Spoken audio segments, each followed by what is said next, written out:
Hello, everybody. It's great to see so many people here today. We really wanted to hold this space as a space just to meet and have people get their questions answered. I'm calling in from what some people refer to as British Columbia in the Fraser Valley. I'm on the unceded territory of the Kwantlen, the Stolo, and the Matsqui First Nations people. I'll also remind us we're all in conversation about seeds. A lot of us make a living selling seeds and commodified seeds. And I just remind us that seeds from a lot of Indigenous perspectives are our ancestors, and we look after them into the future, and as they've looked after us through the past. So just try to keep that in mind when we work with seeds. I like to always think of that.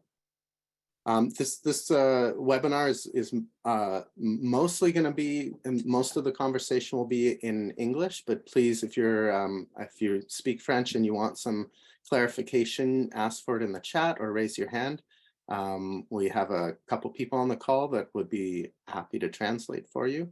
And then depending how the conversation goes, and how many people want to have a conversation just in French, we might break into breakout rooms later in the meeting so that we can have conversations in our language. I'll start just with a basic overview of the trials.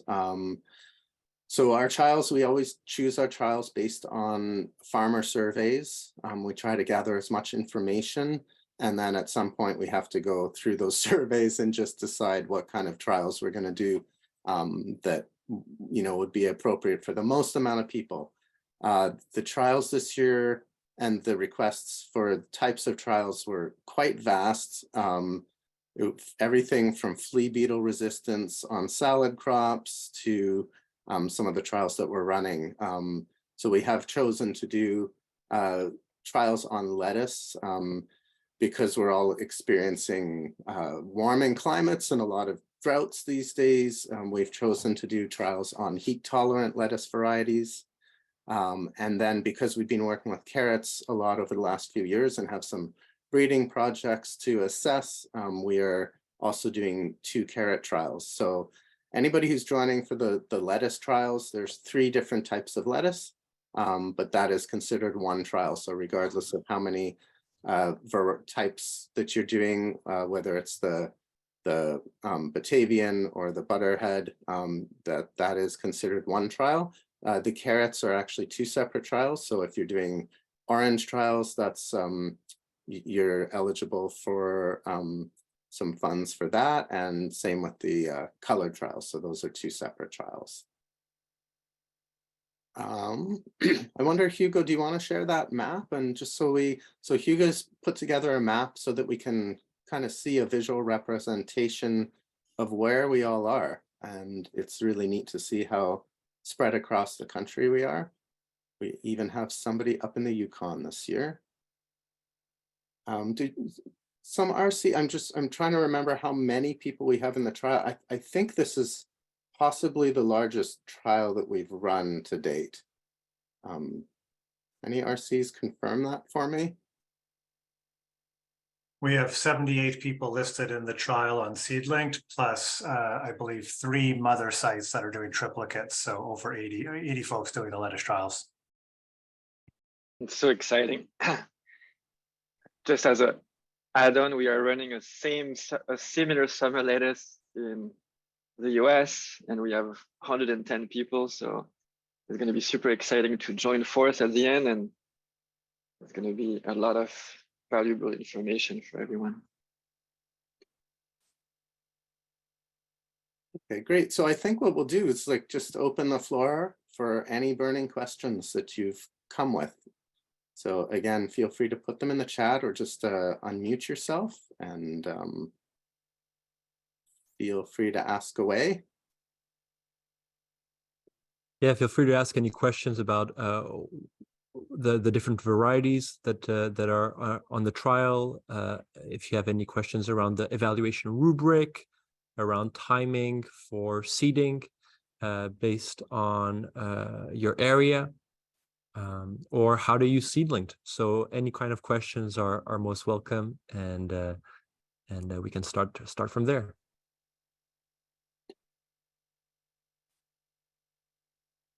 Yeah, here, Nico at SeedLinked, I will love to answer any of user experience or problem you have having, or question or trouble.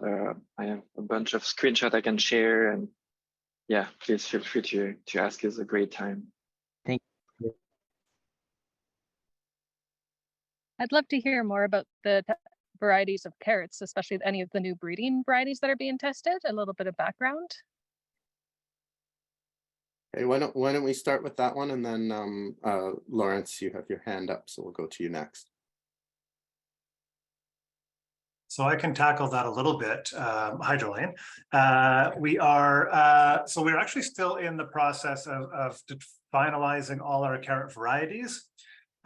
We were really hoping to be able to share 2 breeding lines from UBC, but our seed production ended up being quite low for this year, so that's looking tenuous, but we might be able to pull from our 2021 and 2022 seed stock for growers to try out some of the one of the orange varieties we've been working with for that. So that would be pulling from our mass selection over 4 years.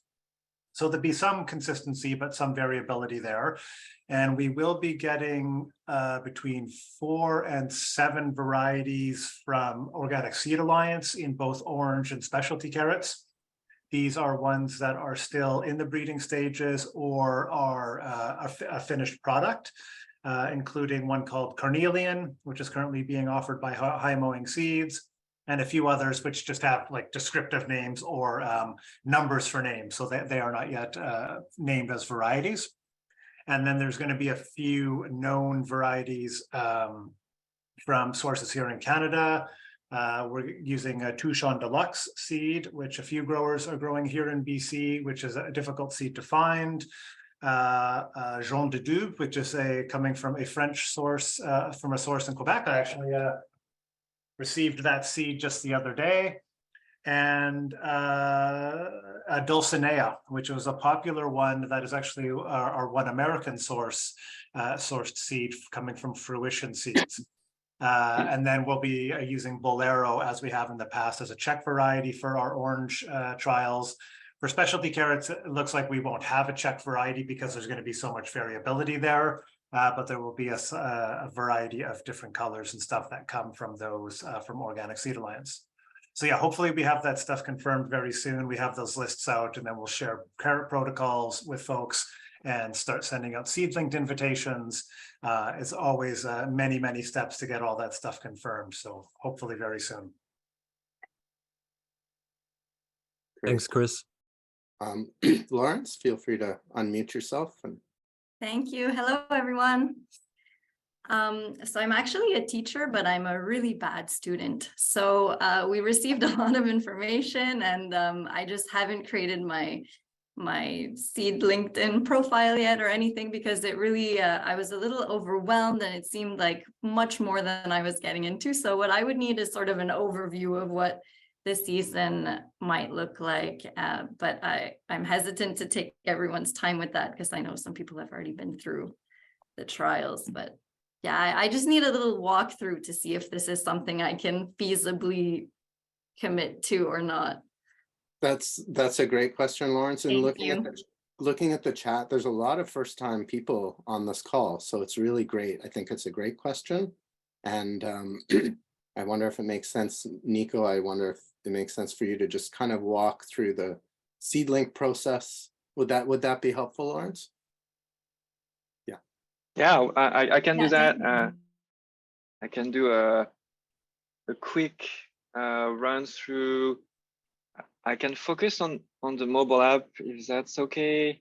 It's hard, you can do web and you can mobile, and mobile really help to be on the field and upload picture and so forth. So if that's okay, I can share my screen and give you a quick walkthrough. Okay, sweet.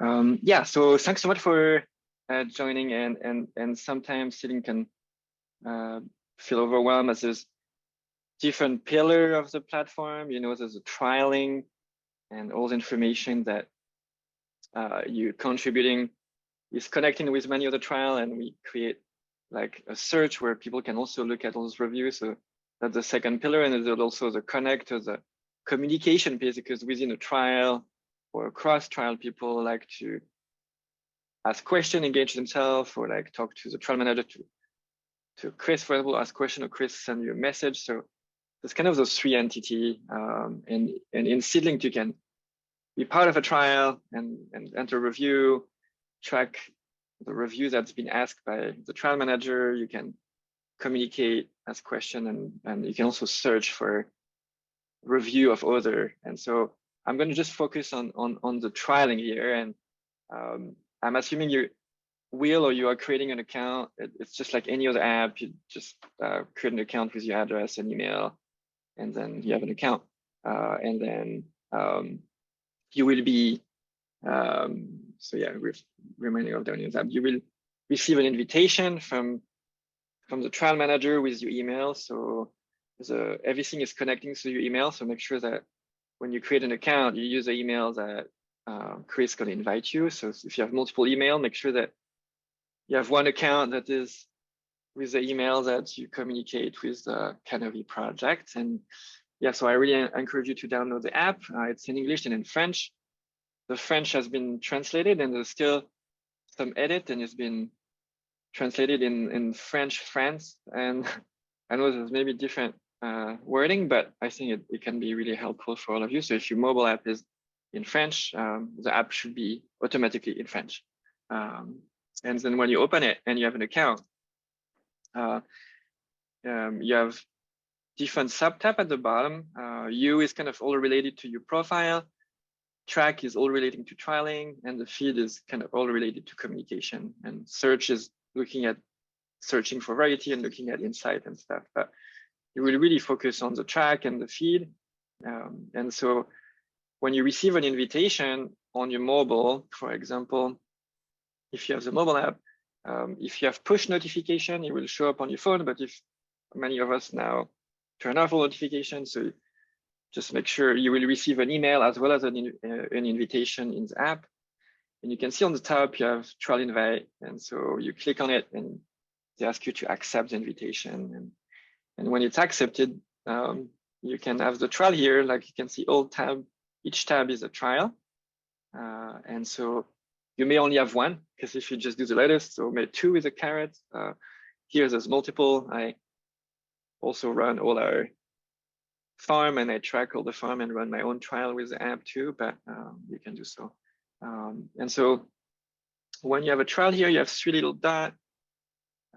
You can see quickly the description, like all trial has a description, give you kind of goal and general information. And so when you click on it, you can access. You can also add a check if there's not a check added.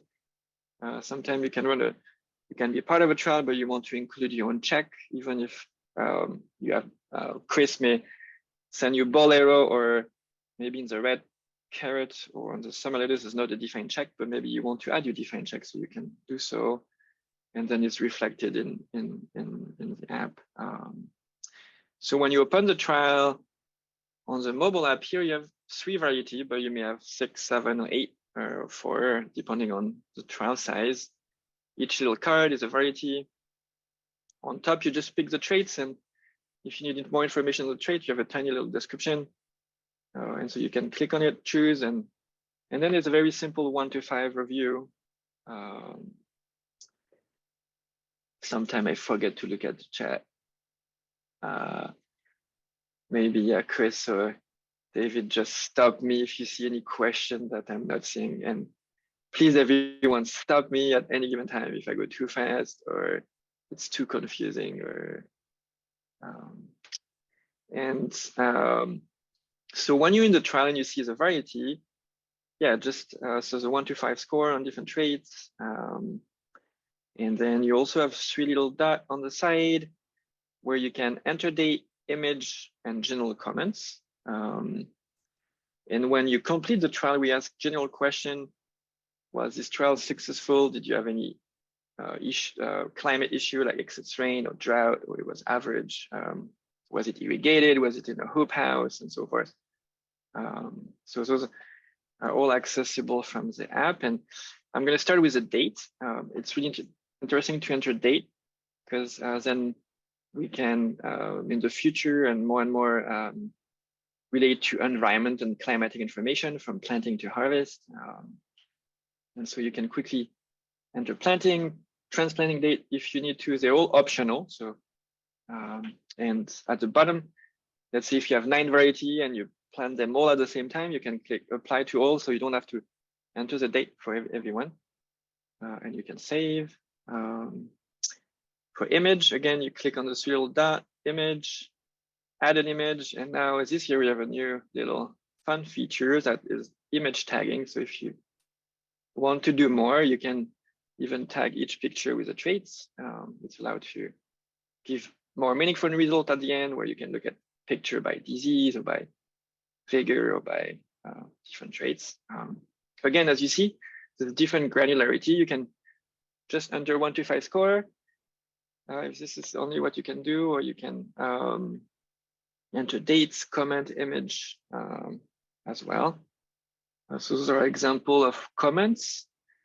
When you start entering review 1 to 5, you will have a little pop-up at the bottom. We're going to open, and it's optional. You can add a comment within the trait. Let's say I review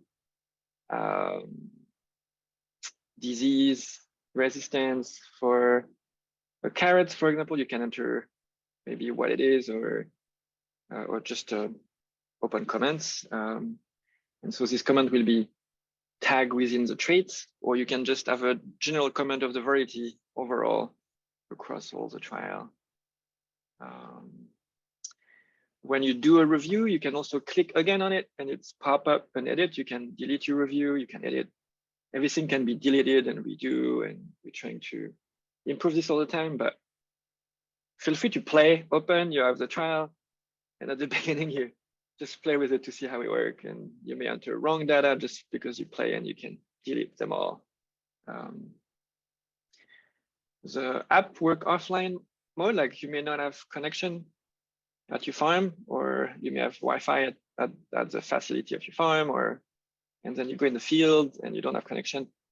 And so it's been built to store data on your phone, and then when you connect again to Wi-Fi, you will sync to the cloud, and everything is going to be connected. Oh, okay, great. Thanks, Rebecca, for your comments. I suggest for the offline mode, it seems a very easy thing to develop as a software engineer, but it's probably the hardest thing we've tried to build in Seedlings, because on and offline is not a black and white. It's like I have little connection, a lot of connection, no connection. And so there's all those levels. And so I encourage you, especially if you have like low connection or poor connection, to put in airplane mode. This way it tells the app there's no connection and I'm saving on the phone. Because sometimes you may have little connection and it's going to start spinning to try to push data, because you may think you have connection. But so the easiest is put on offline mode, and then you wait, and then maybe when you go back to your house, you turn on again, and you will automatically sync when you open the app. Yeah, so I mentioned when you complete the trial, go to complete, and you have question like, was it organically grown or tillage, maybe different tillage? You don't have to answer all, you can just answer what's matter to you. I'm just going to go over the communication aspect. Like I mentioned, we have notification, can be internal at the app. When you open the app, you have in the U profile, you can see the notification, and it might be Chris sending you a reminder, hey, it's time to review, or please enter your date, or Chris might send, if he has a chat, picture and protocol, like please, it would be great if you can look at bolt resistance in your summer trial, and this is maybe how it look, and or this is when you want to review, or flavor or bitterness maybe, and he might send you information, and that will trigger a notification as a push or as internal. And when you click on it, it will either open the feed and the information, or it will open the trial. The other way to communicate, there's really like a embedded social media in the Seedling. So Each trial has its own kind of Facebook group within SeedLink. So on the right here, you can see a lettuce, romaine lettuce trial. And you can click on trial, pick your trial if you have multiple trials. If you have only trial, it's easy. You just look at the trial and you can see all the communication from other grower. You can also ask questions like, hey, I see that, or I don't know how to do that, or like, I'm confused with this trait, or I have some issue and can somebody help me? Or how do I plant my summer lettuce? I know lettuce is hard to plant when it's hot, and what is the recommendation for planting when it's more than 85 degrees or and so forth. So it's like a peer-to-peer exchange within the trial, or also a cross trial. So I can talk about this a little later. That's how CANOVI look. You can create a post. You pick the trial. You can put a question, an update, a title, picture, and everybody in the trial will see it. And we have a lot of use now of the feed. It's been many people telling is their best feature, and it's really helping the trialing. And on the left here, you have a post from a trial manager, like, don't forget to enter planting date, and here's a tool to plant your potato trial. Anyway, just information. And yeah, in the feed, you can also follow each other and allow to have discussion outside of a trial, as we have really built a seed discussion where you can have hashtag a trait or at a variety, where a variety really become a person in a way, and discussion can free flow. When you're done and you complete, you have access directly to the result. So you don't have to wait 6 months or 12 months that Chris or whoever do the trial, compile and gather all the data. It's like you're done, and the data are on the web, like already available for all the data has been submitted as today, as the date you've done it. You can look at a lot of picture, of comments, and already start making maybe decision on what you're going to plant the following year. So here's an example of a lettuce, tag with the traits, tag with the time and a place. So you can really have a visual story of each variety on the trial. So it's really useful. On the mobile, it's the same. You can look on your mobile phone, the traits, the pictures, the review. And that's it. Sorry, it was a little long, but I wanted to cover as much as possible. And that was the mobile, most of the mobile. Everything is also on the web. If you, I know some of you, and sometimes I like still using this in the field and with a clipboard. And I don't know if you all receive a note form with this trial, and then you go back, and whenever you have time, you enter in the web. That's possible. We see now about 70% of grower in trial use the mobile, and it's become easier and easier, but I know, including myself, I'm trying to use my mobile less. So I'm sure some of you do the same, and so I understand that. Okay, great. I'm glad that was helpful for you, Lawrence. We've worked with SeedLink sort of as they've been developing their app and through their beta testing, and so there's been all kinds of repairs and improvements, and it's really getting good. And I think what I'd encourage people to do, we have a Facebook group where we engage, but there really is a built-in Facebook group in this app where we can communicate. So I'd encourage people to try to use that.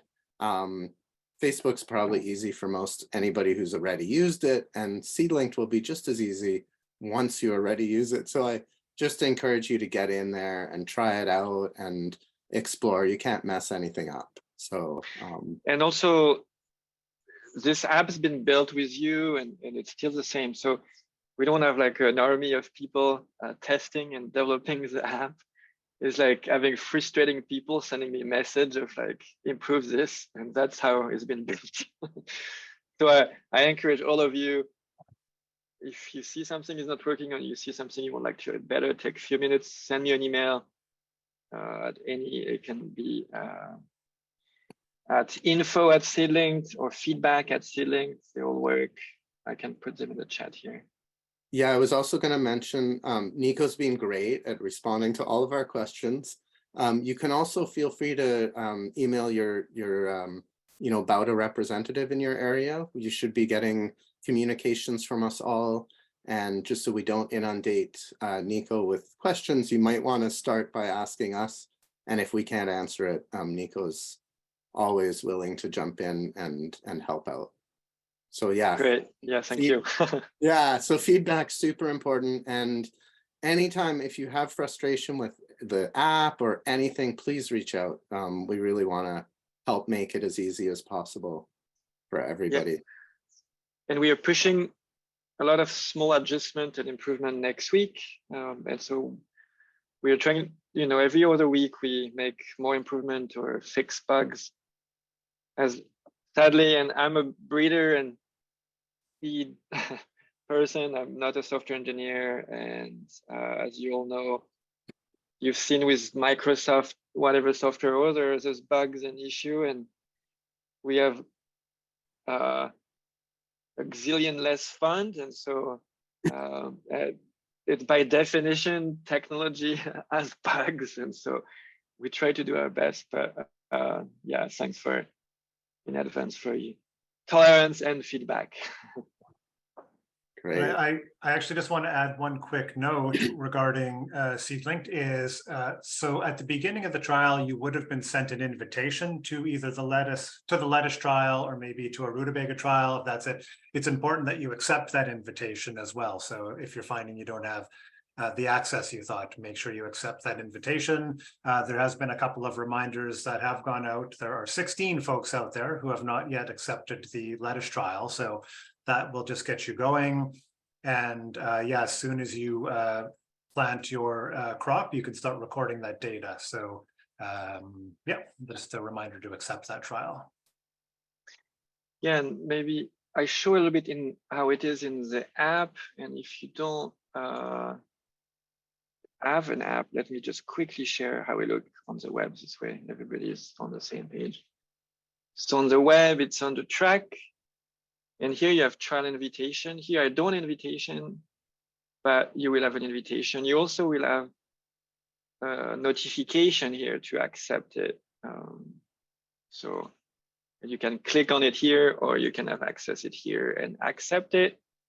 If you were not too scared of the presentation today and you still want to do it, but please do it. It's easy and it's fun. So great. Okay, I'm happy to. We can open up the floor for more questions. Feel free to put up your hand or in the chat. In the meantime, just want to go back because there are a lot of first-time people on the trial. And just to give like a large sort of scale overview of why are we doing these trials in the first place.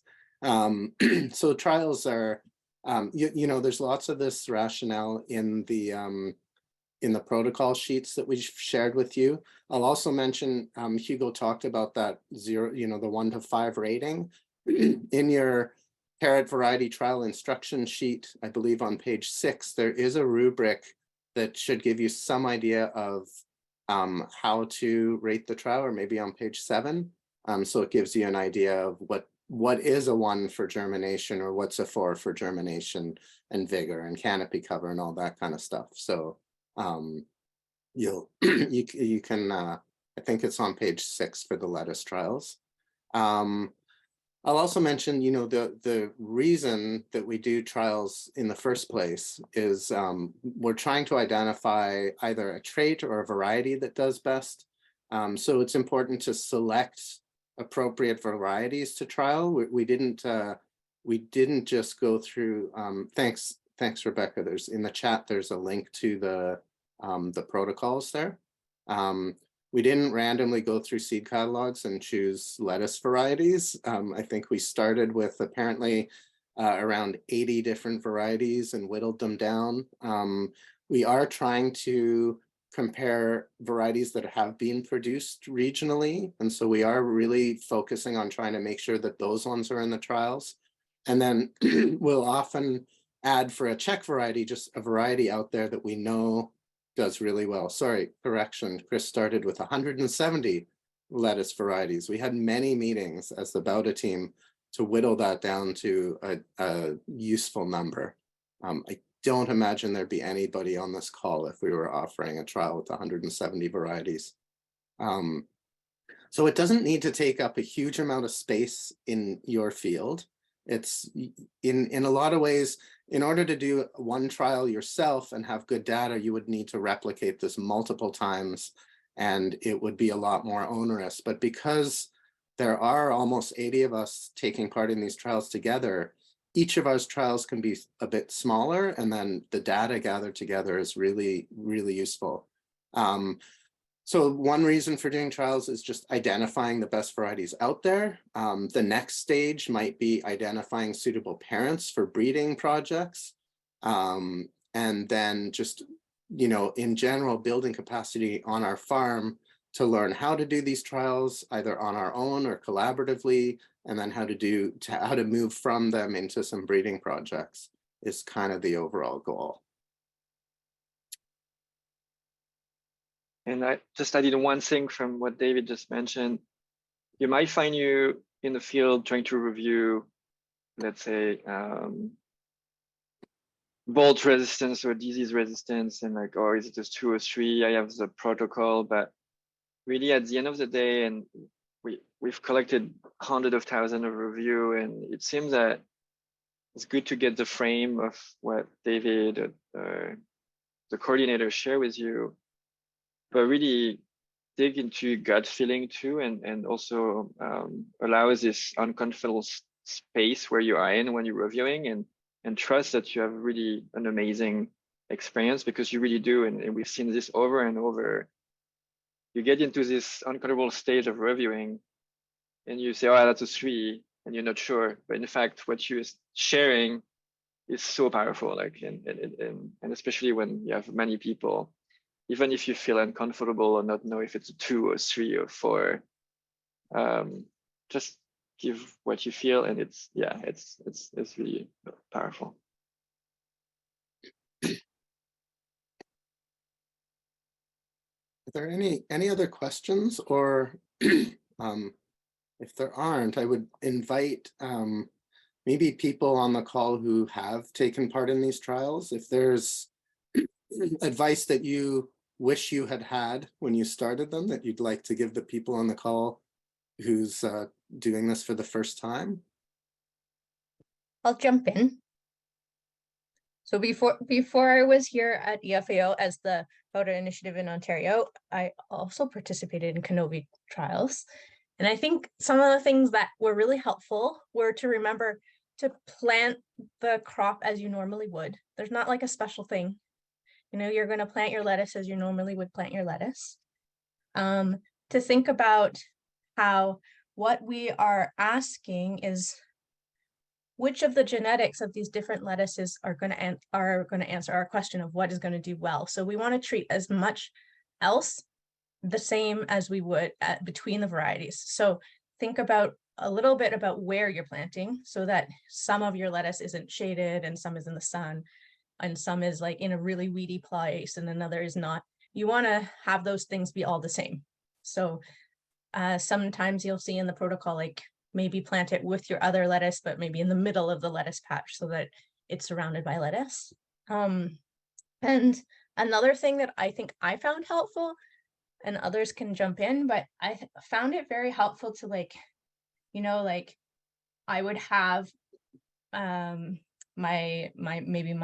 notebook or my clipboard or whatever it is that I wanted to bring to the field with me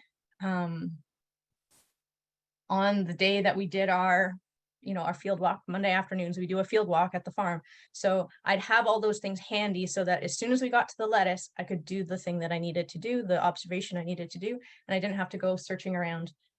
In this case, I did use the paper forms, Nico, and then I would go and add it at the computer. But so that's why I wanted to make sure I had my paper forms with me. Anyways, so however you do it, just bring to the field with you on your field walk what you will need. Those were some of the tips that I would share. Yeah, I agree with that with you. And because sometimes I think it's very serendipity, or you just out there, and even as a breeder, you just walk a trial, a thing you were not planning to take any, but you see like, oh, that's an interesting difference. I need to know that. And then you just like keep going, and then you forgot. And it's like, oh, what did I saw? Well, I'll add a little comment here as well, kind of in my pro SeedLink plug and using a mobile device is one of the things I really found useful in the field, because I find it really hard to take notes in the field. So if I see something in a specific plant or in a variety, and instead of taking notes, with the SeedLink app, you can be in that variety and you can take a picture of that variety, and it's tied to that variety right in the app. So you don't need to, you don't need to put it into the right folder or anything. If you're up and you're doing a review, you can take a photo and then it's going to be uploaded there. So that I found extremely, extremely useful. Mostly because, yeah, I find taking the notes in the field is difficult, and instead of trying to write a description, I can take a picture of leaf damage, of bolting, anything like that, and it's tied right to that variety. Yeah, and now you can tag with the trait, so like it would even add more.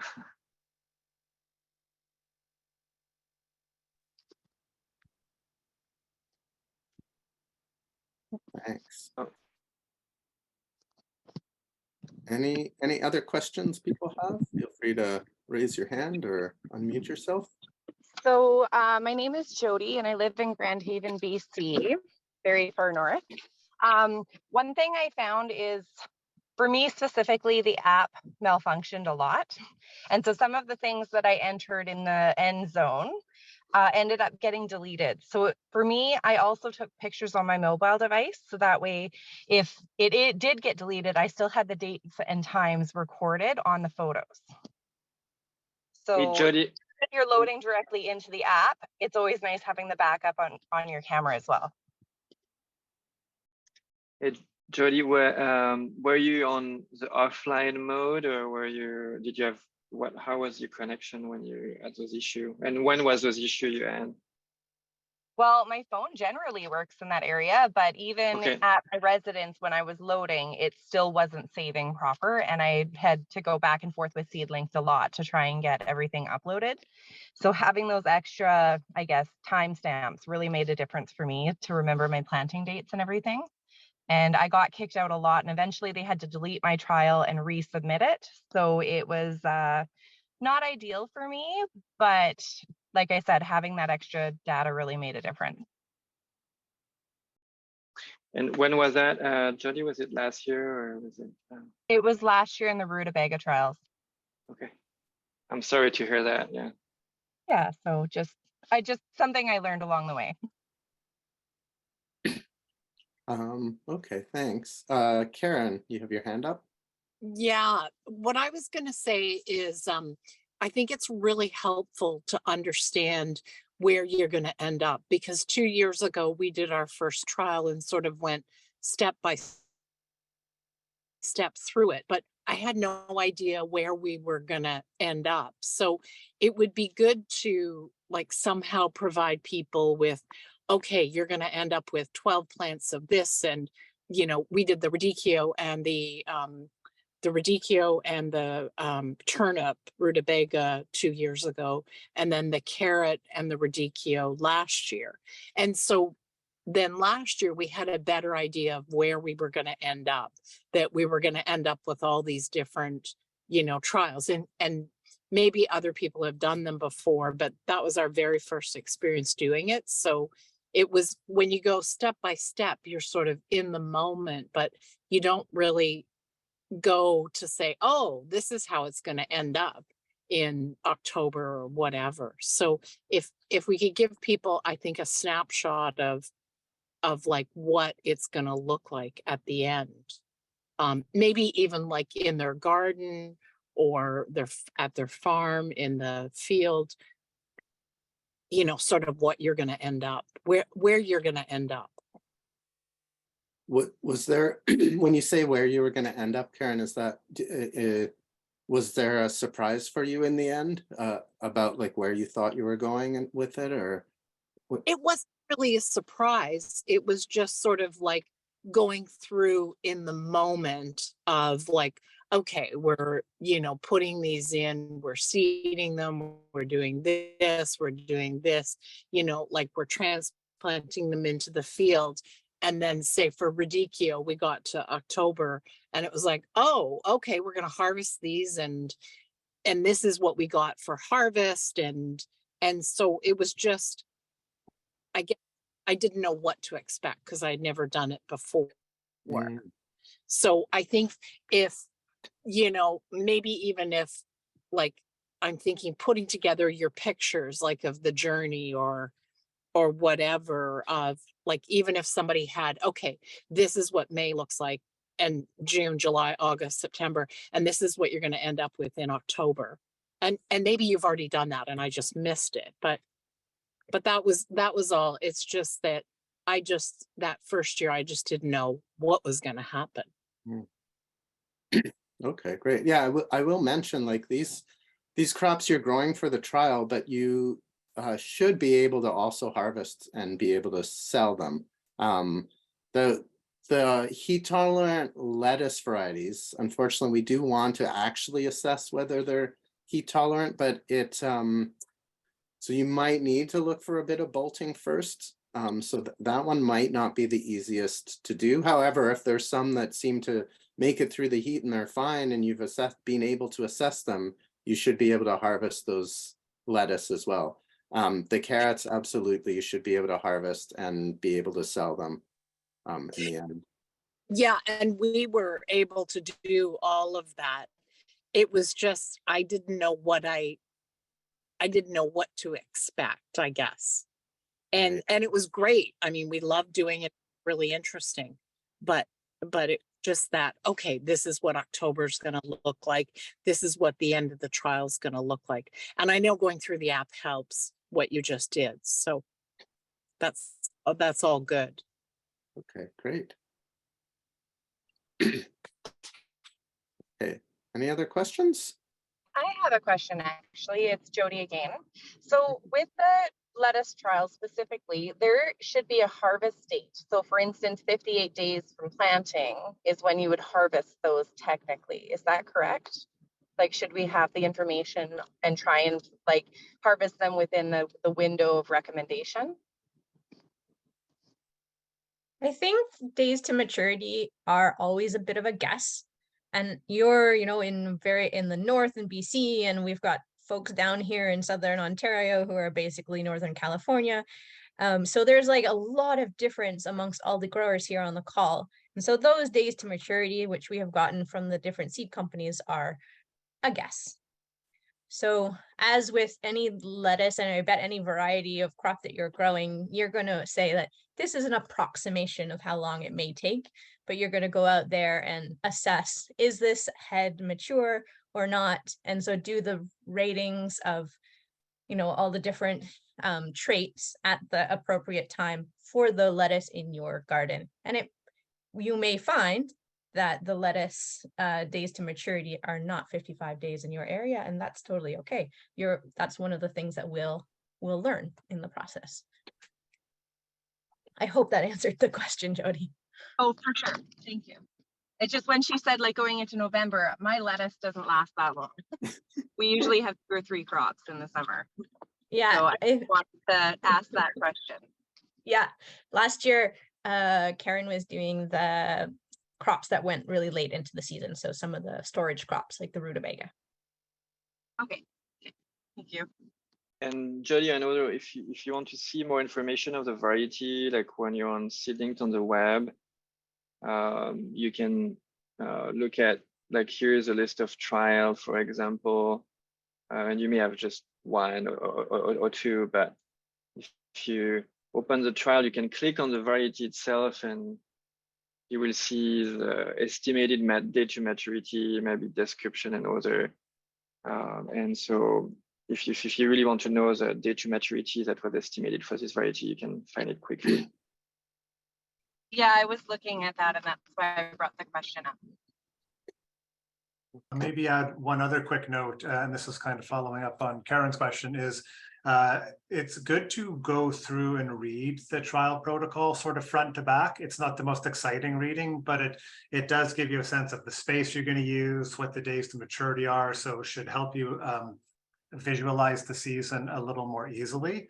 I think we could definitely look at like here's what your plot will look like at the beginning and mid and end season. I think we could easily put together some photos like that. But yeah, going through the protocols will help you prepare a little bit better as well for your planting, transplanting, and understanding what the space use is going to look like as well.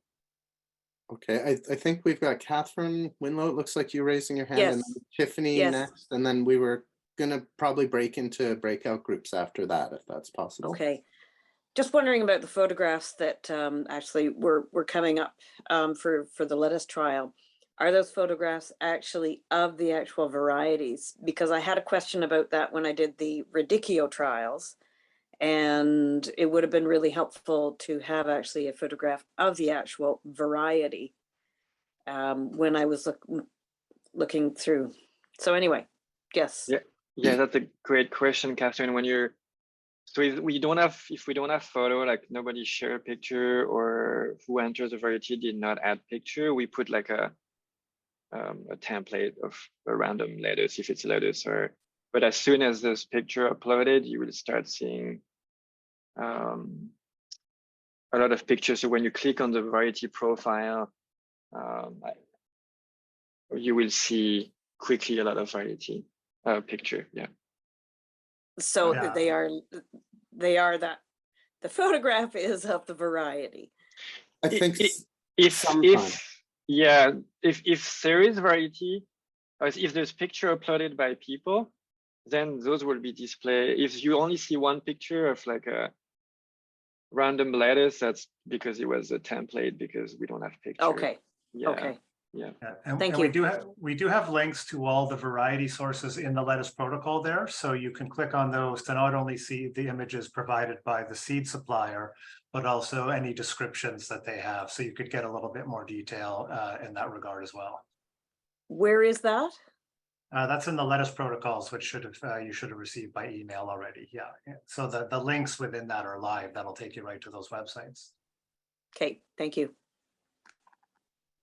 I'm just gonna ask Tiara and David if it's okay if we split off the group into the French group right now. Thanks, guys. Okay, so Hugo's having a conversation with the French group in a room, and I guess we can just continue here. So yeah, go ahead, Tiffany. Yeah, I was just gonna kind of go off of what Chris was mentioning there of the protocols. Like there's been a lot of work and care put into those, and I mean I enjoy reading them, but they really do help out, like especially when you're first starting out, to give you just a bit of guidance on what you're looking for and what things are going to look like at the end of the trials. Yeah, I think I said this is going to be my 5th year, I think, with carrots, and I did radicchio and rutabaga as well. Another thing that's like really important too is, and it's not necessary, but it definitely helps, is having some familiarity with the variety or the cultivar, I guess I should say. You know, if you're doing like tomatoes and you're very familiar with growing tomatoes, like I'm looking through my seed link right now because I actually take part in some stuff through Seed Savers Exchange as well. They have trials. And they do give some protocol on what the tomatoes are supposed to look like, what the leaf shapes are supposed to look like. And so that really kind of helps guide so that you know you got what you got and you're growing what you're growing and it wasn't mixed up with something else. But I do like that point of, you know, maybe utilizing CANOVI growers' photos when we're putting out, you know, in the seed linked world, kind of what the varieties are supposed to look like, just so people have an idea. And I think it'll help inform and make people more comfortable and confident when they're out there looking at the traits, so that it's not something completely out there and new.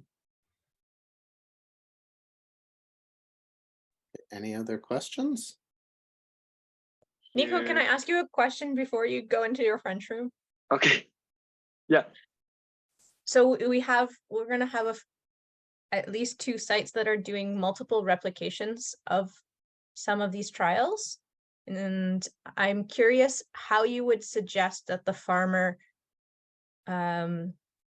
record the observations of the different replicates. Yeah, so that's a great question, and I'm gonna share my screen quickly. We don't have like a replication. I don't know if you can you see my screen? Yes. Yeah. Okay. So right now, people have done entering multiple review for a same trait and a variety. Like if you double click on a review, you can enter a second review, and you can even add a comments to it if you want to, and all those data are recorded as 2 review. So that's sadly for repetition the only way to do it, or we can create a second trial for this specific person, a single site trial. So this person will have 2 trials, and one might be called rep 2, and that work also. So I can help, because how many people will have repetition? So we have 3 sites that are doing triplicates, and so there's 2. I mean, there's 2 ways we can actually look at that, Rebecca. One is you could do everything by paper and then put the average as a single evaluation into SeedLinked. Or what Solveig had done in the past was actually just taken the details from her best ranked replicate and put that into SeedLinked. So it can be done in that regard as well. Yeah, or we can create, yes, 3 rep or 2 additional rep or 3 rep. It's also, and then data can be exported too if they need to be, because they will be all matching at the variety level. All those data will be seen. So. Yeah, it's nice to have the different sets of data, because then you can do stats on a particular mother site versus an average. So I understand that. That's both of you. Thank you. That's super helpful. Okay. Yeah, and I can have a short call with you to show you quickly if need be to do more setting up.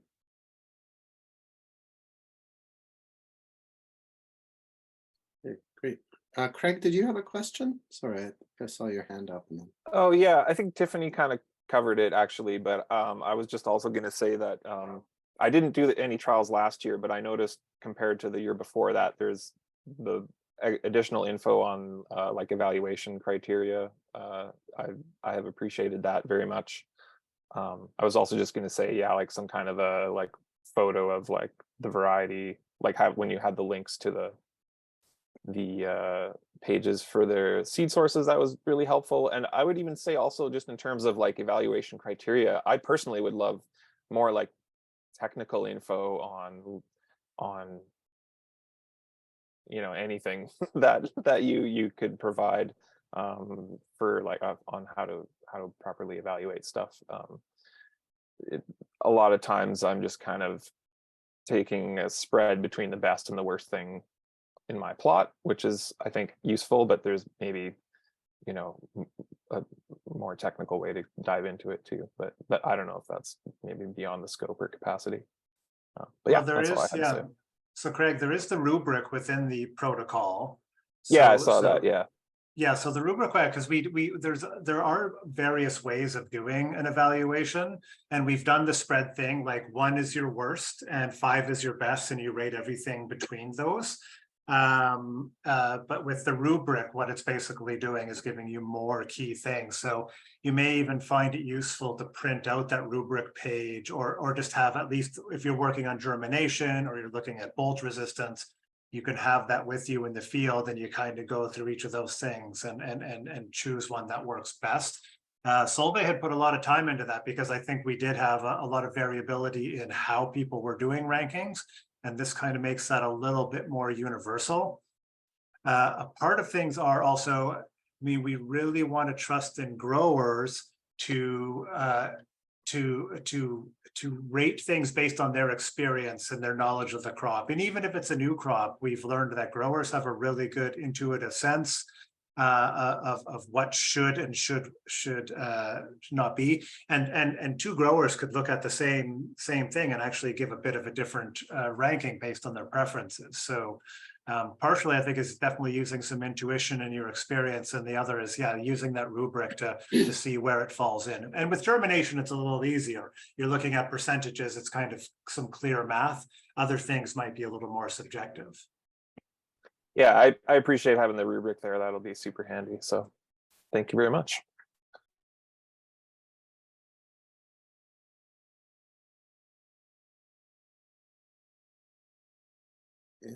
Are there any other questions? I will also add, like as Tiffany said, she enjoys reading those the protocol sheets, the instructions. I don't know that I enjoy them. I actually do need to read them twice, and I do find them super helpful, but my brain doesn't retain that all at once. And so it's the second time I look over it, I'm like, oh, wow, there's so much information on here. So I just encourage you guys to really dig into that sheet. There has been a lot of work that's gone into them.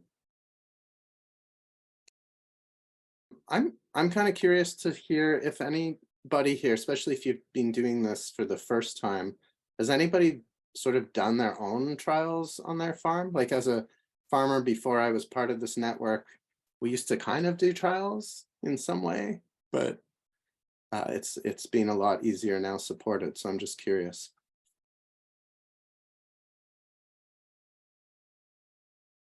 Oh, and there's a question. When people mention multiple trials, sorry, Andrew's got a question here. Do they mean multiple of the same trial? So yeah, again, if you were trying to assess these lettuce varieties by yourself, and I guess that was partly related to my question, the data wouldn't be very useful if you were just doing it once.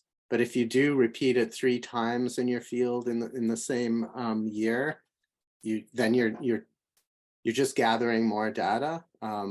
When you do a trial run down one bed, it's possible that there's fertility differences down that bed. So when you replicate it in 3 different beds and you also randomize where all of the individual varieties go, then you get more useful data. So the reason we don't ask everybody to do triplicate trials is it's a lot of work. It's 3 times as much planting and data collection. And so this is just a way for us to do this work collectively and have it be less onerous for each of us.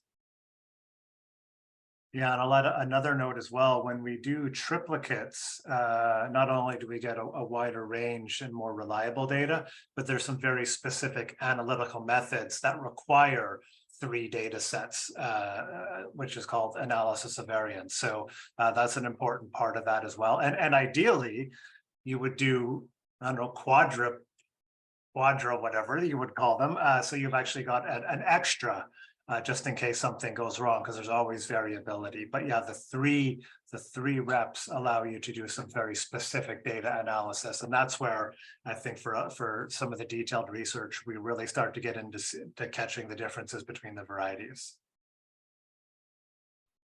And Chris, maybe you can fill in the gaps here. We have triplicates for the lettuce trials happening in Lamont, at a farm in Lamont County in Alberta, at the UBC farm, which is the other place that will likely have field days and people can take a look at maybe this summer or this fall.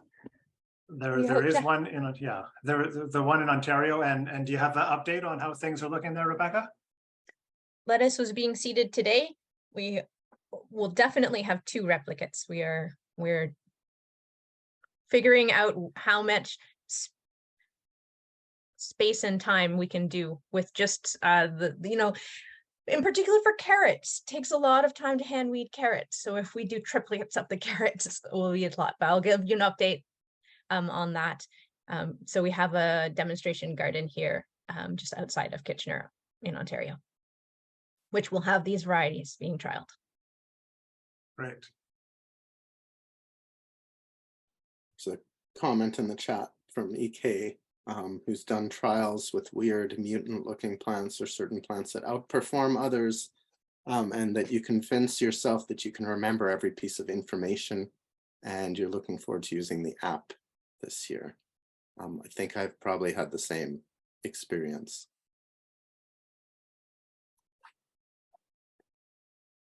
This is Tatenda here. I've been doing a few trials the last 3 years, particularly looking at locally saved seed versus nationally distributed seeds, and trying to see if we can get any indication as to any local traits that benefit the ones saved here express themselves compared to stuff we get that's distributed more widely. And there's some indication in the data that there's some positive results for locally saved seeds. However, we've had some weird weather-related things that have botched some of the trials the last few years, especially with our beans, where the heat dome we had just kind of killed them off. But we look at how the plants express themselves, and we're looking at we're using a refractometer, looking at the sugars in the leaf sap. But I think a platform like an app is a much easier way to keep track and monitor all of the stuff. We're using like notes and pens and stuff. So I had a talk with the UFA, and someone contacted me with some software to help better manage what we're trying to do. So yeah. I may throw in an additional comment to that. And one of the things people will realize very quickly, but maybe aren't thinking about it, is that you have a variety list. And so you know what you're planting, you know when you get the seed.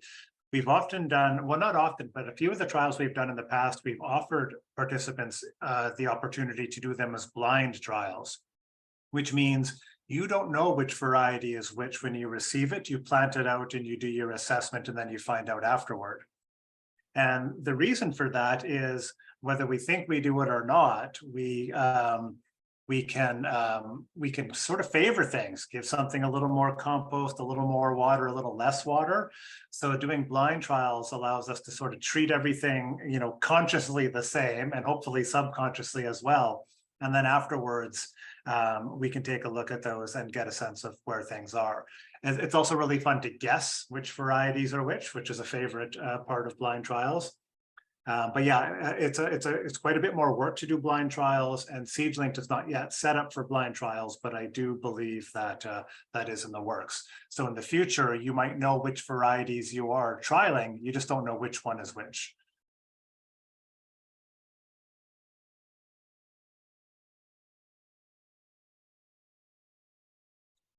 Yeah, sometimes we do tasting trials, and those are possible to set up as blind as well, which are really useful. There's a question here. Do we have an estimate of when the carrots will be sent out, mailed? Carrots are definitely several weeks away still. We are confirming varieties this week. Some varieties have been ordered and are on their way. I've got one variety here. Yeah, so we're still a few weeks for carrots. Our target planting date, I believe, is end of June, early July, because we're still using the storage carrot protocols for those. But we will do our best to get those out as soon as possible, because I know some people like to plant a little earlier. It has been a matter of just getting the seed and determining the varieties for this season. There's a question here from Andrew. Were you ripening your own seeds? Just for clarification, Andrew, I think, are you referring to the carrot seed that we're growing? Yeah. Maybe you want to respond to that? Yeah, so just, I don't know if maybe people don't know this, but we have the use of a winter greenhouse up at UBC. So we're actually able to produce carrot seed in a single year. So we harvest them in October, put them in a cooler for a few months, and then plant them in January in a winter greenhouse, and we're able to harvest seed. So Chris has been overseeing that. Sorry, if this is what you're referring to, he's been overseeing that, and yes, they are ripening, but the last 2 years there's been it's challenging, I think, growing carrots inside a greenhouse in pots. So there hasn't been quite the yield of seed maybe that we're hoping for. Yeah, still, yeah. So we do, for those are the breeding lines that we hopefully had hoped to get out to folks this year as part of the carrot trials. There won't be enough seed from this year's harvest. It was very poor, and still trying to get to the bottom of that to salvage what's left of my reputation as a carrot seed grower. But we do have seed from 2021 and 22 that we might be able to send out. So we're looking at ways to do that. And then, as I mentioned previously, some of the carrot that we're getting, actually all the carrot we're getting from Organic Seed Alliance are varieties they've been growing out and doing breeding with as well. So yeah, so there is seed that's being grown and bred through participatory trials that and breeding, which work very much like these trials where there are multiple farmers contributing and doing selection. If people haven't looked through previous reports of these trials, especially if you're new, and somebody mentioned like to actually understand where we're going at the end of this, those reports are really useful. There's even been some webinars and reports on some of the longer term Bauta collaborative breeding work that we've done. So if you're interested in the concept of, you know, varieties adapted to your region and that type of questions, there's some really interesting findings, I think, especially from the wheat and oat breeding programs that have happened. So these things are all related, I think, to the variety trialing work, the breeding work. It's all, and there's a link that Steph just plopped in the chat. So it'll give you a good idea of why we're doing this and where the end result is going. Are there any other burning questions, or are we answering them all for you?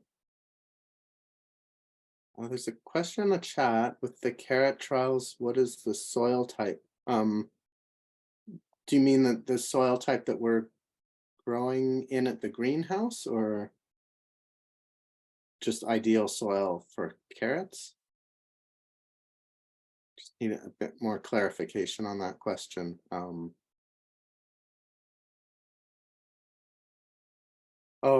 The lower mainland soil. So the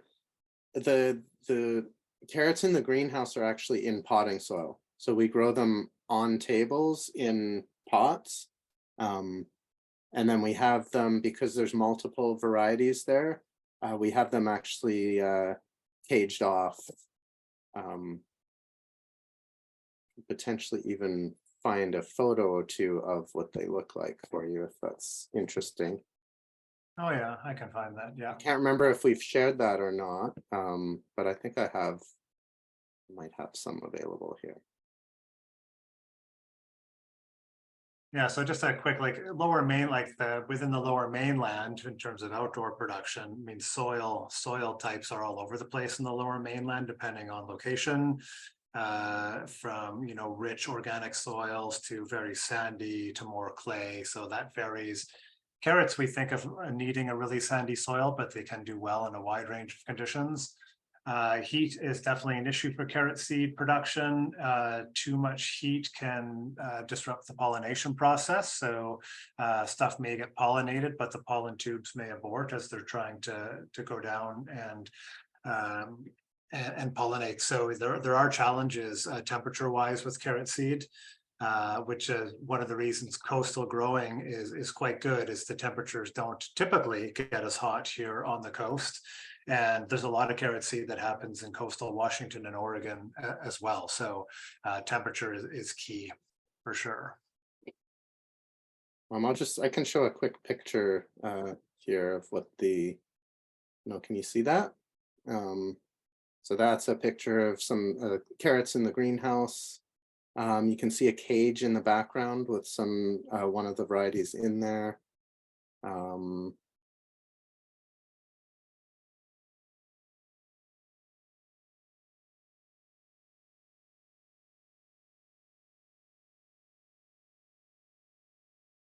And I guess this was what they were like, yeah. There's a question there. Tiffany asked, do we know how many more years we're doing the orange carrot trials? Are we transitioning to the breeding lines now instead? I think what we, oh, Abir, do you want to speak to that, or? I can add to whatever you're saying, David. If I thought you could just add right now if you're. Yeah, sure. Hi, everyone. My name is Abir. I'm the director of the Bauta Initiative, and I can speak a little bit to like the strategy for what the next few years with respect to carrot trials will look like. In previous years of this variety trialing project, the work was funded by a grant from the Organic Science Cluster, which is administered by Agriculture and Agri-Food Canada to support organic research across the country, and our projects was one of them. So we've renewed with the Organic Science Cluster, and we're waiting to hear back on the results. And if that funding comes through, then ideally we'd still have carrot trials continuing. We heard feedback from growers previously that like it was getting a little stagnant to do some of these carrot trials for those that have been doing it for years. And you know, a little bit more diversity in terms of evaluating some funkier lines, some more fun lines would make it more interesting. So hence the reason to have the two separate categories of trials, the orange knots carrot trial and the specialty carrot trial for this year.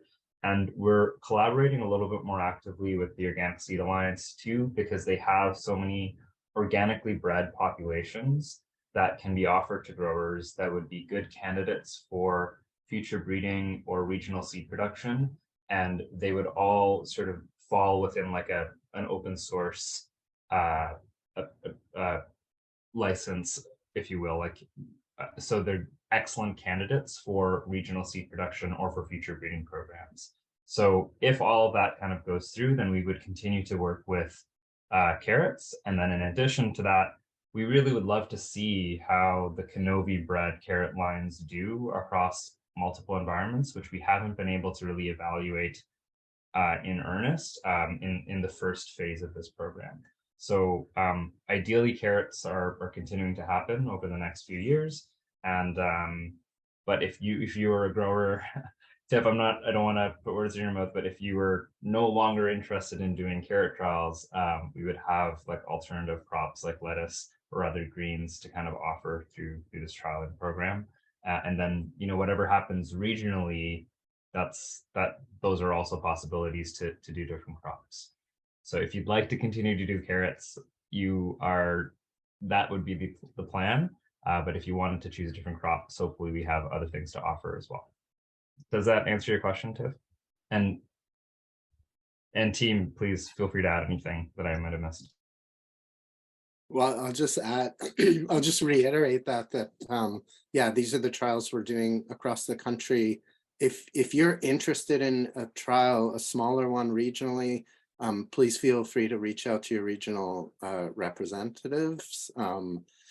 Obviously, it's probably too late to start an early trial this year, but you know, we are running a few trials regionally because farmers have reached out and said, I'm working on this variety, I'd like to trial it, and I was able to find some growers to do that trial for them. So yeah, feel free to reach out. We're wanting to answer the questions that you have. So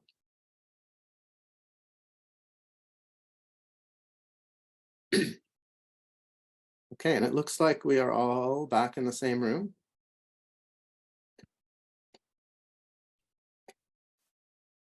Were there any interesting conversation points or discussions or something you wanted to share from the room you were just in? You go. That's a great question, David. There's nothing that comes to the top of my head. I think there was one comment about you know, some farms are used to seeding carrots and lettuce, direct seeding with the Janger or the seeder. And so that's one of the main challenges when we're doing trials, is that we're working with smaller seed quantities, and there's a bit of a compromise between number of participants and seed quantity. So just giving a heads up for participants who are used to using seeders. And just having a bit of in terms of timing, where some folks are seeding the lettuce varieties that are a bit that are 60 days. They're seeding them 5 days before the ones that are 55 days. So they're kind of adjusting their seeding rate dates, or they're just seeding the first week the oak leaf and then the following week the butterhead. So we're just talking about some of these strategies. And one of the question was, should we leave the lettuce a bit longer in the field to see if they bolt, or should we just harvest them at their appropriate harvest date or when they're ready? So there's some of these questions that were raised. Did you have an answer to that question? For me, it would be like my response would be like, when they're ready for your market, harvest them, and if they haven't, don't wait until they all bolt to evaluate their bolting. I'll just mention, just because you said bolting, we're assessing like heat tolerance, and it's not necessarily just watching for bolting. So we've had some conversations with this amongst the Bauta reps. Taste the lettuce. If it hasn't bolted but it's horribly bitter, then it's probably not very heat tolerant. It needs to not bolt and still taste good as well. Yeah, I was going to say, like, if a variety is ready to harvest and it's gotten through that hot period and harvestable, that's the information that we're looking for in a way. Eventually, the lettuce will bolt in most cases, so there's that to consider. The other thing is, so I actually use one of these little guys, if people are familiar with them. They're these tiny little, just little seed helpers. And I find they're not nearly as accurate or as good as a Jang or Earthway seeder or something, but they do make the hand seeding quite a bit easier. There are, I mean, if you're really into this, there are some like little, basically handheld Jang type seeders, but they're extremely, extremely expensive. So, I mean, that we wouldn't expect that. So even just something, a little thing like this will make that direct seeding quite a bit easier, or probably half the time at least. So if you can usually pick these up for like $5 or $10, I've got a couple of them I use for various projects. So yeah. I think the last one we go was about also germination and potential poor germination of failure, and that's kind of part of trialing, and also why we are trialing collaboratively this issue, and participation rate at the end. Yeah, you were saying like 50% of people who start the trials will complete them. Yep. And there's a lot of reasons why farmers don't complete a trial, including personal reasons, including the different priorities on the farm. And so one piece of advice is kind of informing, your colleagues, that the farm employees, that there's a trial happening, and kind of doing a drafting, on a sheet, where the varieties are located, because it's easy to lose track of the labels. Sometimes a dog just picks them up, so there's ways to prevent some kind of confusion, but it's not a squash trial where there's vines everywhere, so it should be manageable in terms of finding the labels. Okay, great. All right, well, I'm glad we could answer all of your questions today, and you don't have any more for the rest of the season. But if you do, remember, your RCs are there, and please reach out and ask any questions that come up at any time.